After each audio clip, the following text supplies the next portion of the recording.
والسلام نے ارشاد فرمایا، جو میری ذات پہ کثرت سے درود پڑھے گا اس کی دنیا بھی ٹھیک ہو جائے گی اور اس کی آخرت بھی ٹھیک ہو جائے گی اور اس کے باقی سارے معاملات ٹھیک ہو جائیں گے۔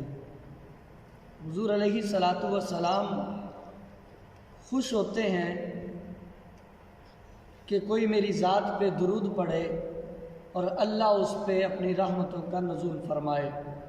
صحیح مسلم میں ہے کہ جو ایک مرتبہ حضور کی ذات پر درود پڑھتا ہے اللہ رب العالمین اس پر 10 رحمتوں کا نزول فرماتا ہے۔ حضور علیہ الصلاۃ والسلام کا ایک فرمان سنیں جسے حضرت انس رضی اللہ تعالیٰ عنہ روایت کرتے ہیں، من صلی علیہ فی یوم 1000 مرہ لم یمت حتی یرا مقعدہ من الجنہ۔ جو بندہ حضور علیہ الصلاۃ والسلام کی ذات پر دن میں 1000 مرتبہ درود پڑھتا ہے، آقا علیہ الصلاۃ والسلام نے ارشاد فرمایا کہ وہ اتنی دیر تک مرے گا نہیں جب تک وہ اپنا ٹھکانہ جنت میں دیکھ نہ لے۔ اور آئیے حضور علیہ الصلاۃ والسلام کا ایک اور فرمان سنیے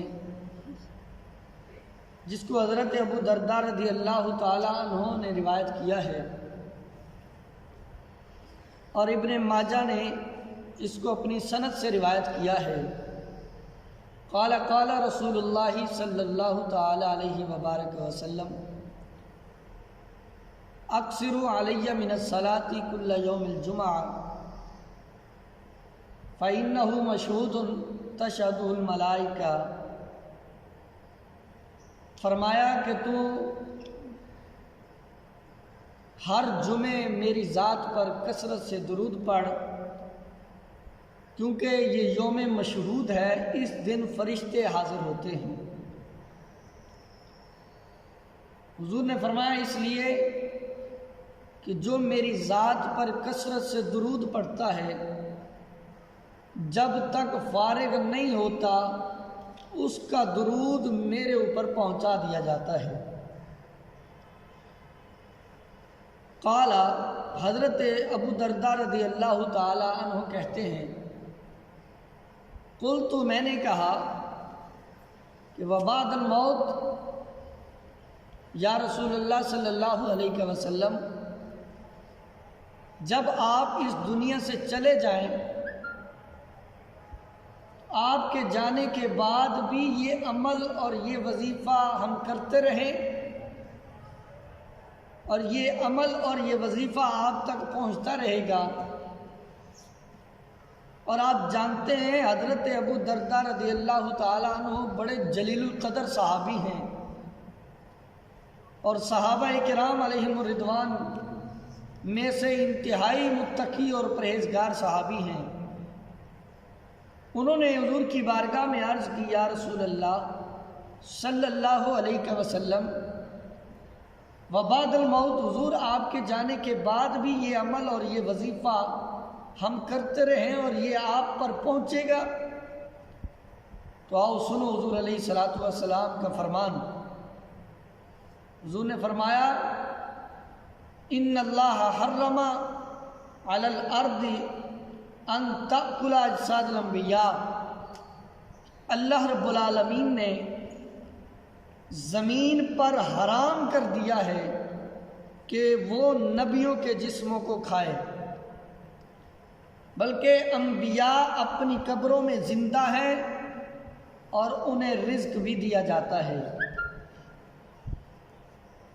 حضور علیہ الصلاۃ والسلام کا ایک اور فرمان سنیے۔ حضور نے فرمایا کہ جو میری ذات پر کثرت سے درود پڑھتا ہے اللہ میری روح میری جسم میں واپس بھیج دیتا ہے، میں اس کا درود و سلام سن کے اس کو جواب عطا فرماتا ہوں۔ حضور اپنی قبر مبارک میں زندہ ہیں، ہمارا سلام سنتے بھی ہیں اور اس کا جواب بھی عطا فرماتے ہیں۔ اور امام مالک نے یہ بات بھی کہی کہ جو بندہ حضور کے روضے پہ جائے، باقی ائمہ کہتے ہیں کہ جب واپس آئے تو یہ کہے کہ میں حضور کے روضے کی زیارت کر کے آیا ہوں، لیکن امام مالک نے تو حد ہی کر دی۔ آپ فرماتے ہیں وہ یہ نہ کہے کہ میں حضور کے روضے کی زیارت کر کے آیا ہوں، بلکہ وہ یہ کہے کہ میں خود حضور کی زیارت کر کے آیا ہوں۔ حضور علیہ الصلاۃ والسلام نے فرمایا کہ جو میرے روضے کی زیارت کرے گا گویا اس نے میری زندگی میں میری زیارت کی ہے۔ حضور علیہ الصلاۃ والسلام کی ذات بابرکات پر کثرت سے درود و سلام کا نذرانہ پیش کرنا چاہیے۔ اللہ عمل کی توفیق عطا فرمائے۔